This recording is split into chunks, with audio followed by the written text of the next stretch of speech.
সুপ্রিয় দর্শক, আসসালামু আলাইকুম। আজকে আমি আপনাদেরকে দেখাবো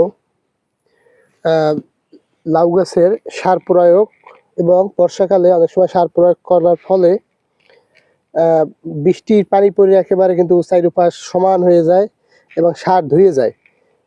সারের তেমন একটা উপকারে আসে না। সেই জন্য আজকে আমরা দেখাবো সার প্রয়োগের পরে কি করা যায়, কীভাবে সারটা ধরে রাখা যায় এবং মাটি গোড়ার যে গাছের লাউ গাছের গোড়ার যে মাটিটা আমরা আলগা করে দেব সেই ব্যাপারটা আজকে আমি দেখাবো।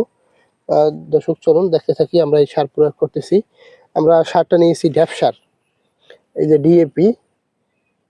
ডিএপি সার, কারণ বেশি কোনো সার দেওয়ার প্রয়োজন নাই, কারণ গাছগুলো এমনিতেই ভালো আছে। সেই জন্য এই দেখেন আমরা কিভাবে মাটিটা সার দেওয়ার পরে মাটিটা আলগা করে দিচ্ছি।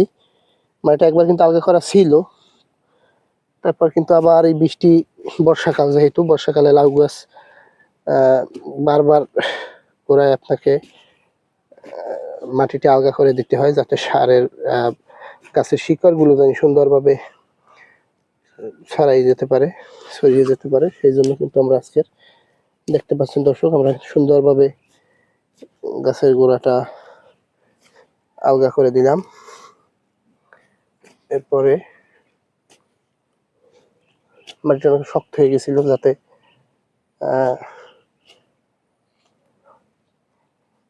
এখন আবার মাটিটা আগের রূপে ফিরে আসছে এবং সারটা অবশ্যই যেন নিচে যায় সেদিকে খেয়াল রাখতে হবে।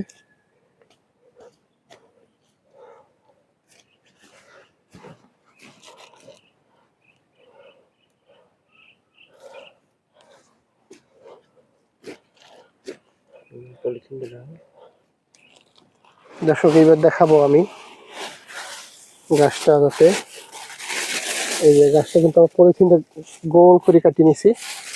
এখন এই গাছটা ঢেকে দিতেছি।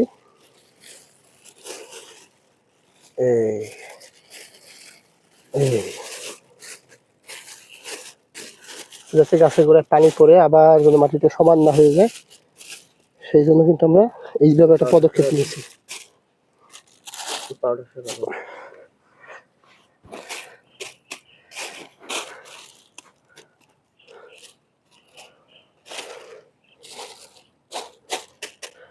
এবং বাতাস আসলে যেন উড়ে না যেতে পারে, সেই জন্য আমরা কিন্তু এটা গেঁথে দিব অবশ্যই।